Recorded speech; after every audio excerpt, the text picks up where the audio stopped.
I used to feel completely powerless, hopeless, apathetic, and I didn't have a word for it because I had no idea anything else was possible. So, today I want to talk about the slow, awkward, unglamorous process of learning to have my own back. This isn't advice, it's just where I've gotten to. So, for a long time, I numbed myself. I withdrew into myself and into my thoughts. And I don't think the people around me understood how bad it was because I genuinely couldn't open up. My throat would close up the second I tried to say what I was feeling. Like, literally, it felt like some kind of iron claw was gripping my throat. I never thought it was normal, exactly, but I had no point of reference for the alternative. I didn't know what it felt like to be fully seen by somebody and to also feel safe being seen. So here's something about me, which you may already know. I'm an intense person. The way I feel emotions is dialed up to full volume. Or sometimes down to 0, maybe 1, I live in extremes. Some things take a long time for me to process. So it can look like I'm not feeling anything when it really just hasn't landed yet. Other times I'm flooded, often with emotions that contradict each other, which is honestly super confusing. And I want to be clear. This is biology. It's not a mindset thing.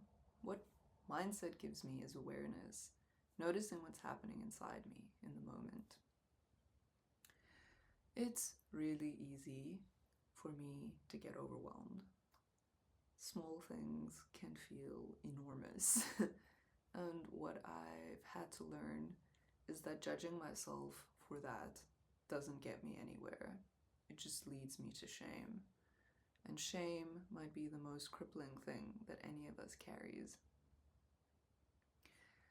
It's that wound where we blame ourselves for things that happened to us, things outside of our control, at times when we were completely vulnerable.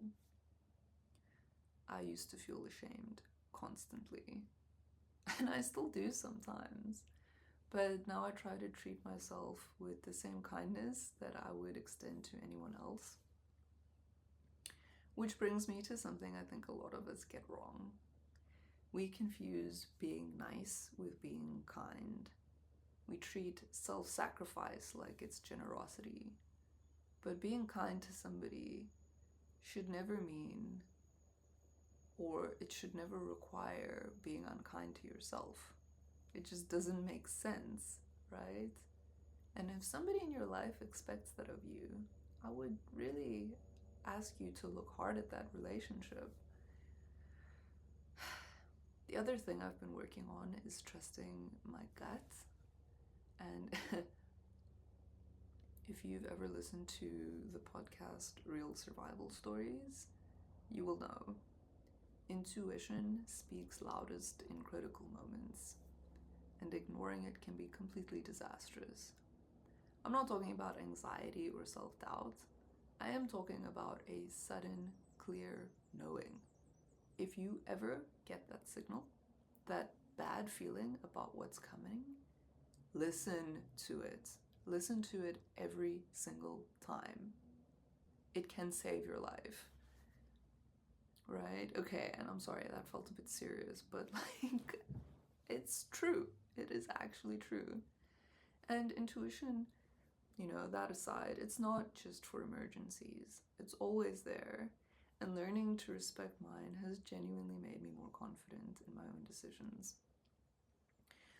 So day to day, having my own back looks like honesty, honoring my limits, but also staying accountable. right? Knowing the difference between I can't and I don't feel like it. Because being dishonest with myself isn't kind. It's actually the opposite. And when self-doubt hits, when it feels like my whole life is a sham, I've learned that words don't help me in those moments. What helps me is not making decisions while I'm in it, not berating myself for the feeling, just acknowledging it and letting myself be allowed to feel it. Because suppressing a feeling just traps you in it. So I want to tell a story of where some of this comes from. When I was about 9 or 10, I did gymnastics once a week. And in one of the classes, I stumbled on the mat and fell into another girl. And then the instructor accused me of bullying her, even though I apologized immediately, even though it was obviously a fall and not me shoving this girl. And what I learned that day is that people will believe what they want to believe. She didn't like me, so she found a reason to believe the worst. What I actually didn't matter. And that message that I can't be trusted got reinforced over and over through my childhood in subtle and varying ways, until eventually I believed it and I started acting like it was true. I became untrustworthy because I believed myself to be untrustworthy. And I don't think it would have gone that way if I'd been met with compassion instead of suspicion. So here's what I do now. I actively choose what matters to me, and I stay loyal to those choices. My health, mental and physical, because they're inseparable, community, nature, creativity, these are non-negotiable for me. And the small stuff compounds. Going outside when I wake up, drinking water before coffee, going to bed on time, these aren't rules I'm using to punish myself. They're building blocks. So if your day is falling apart, maybe take a second to ask yourself, honestly and kindly, what have you been building today? Have you given your own well-being any thought at all? Or has everything just felt like an emergency that you need to fix? The hardest part, and I really mean this, is standing up for yourself against yourself. If you look honestly at how you treat yourself, especially if you were raised as a woman, I'd bet you find countless little ways to discount yourself. I don't even notice when I'm doing it half the time because it's so conditioned. So let me just say this on your behalf. To you, you are worthy of love, of kindness, of peace. You don't need to earn that. You're worthy because you exist. You're allowed boundaries, even with yourself. It's not your job to manage everyone else's comfort.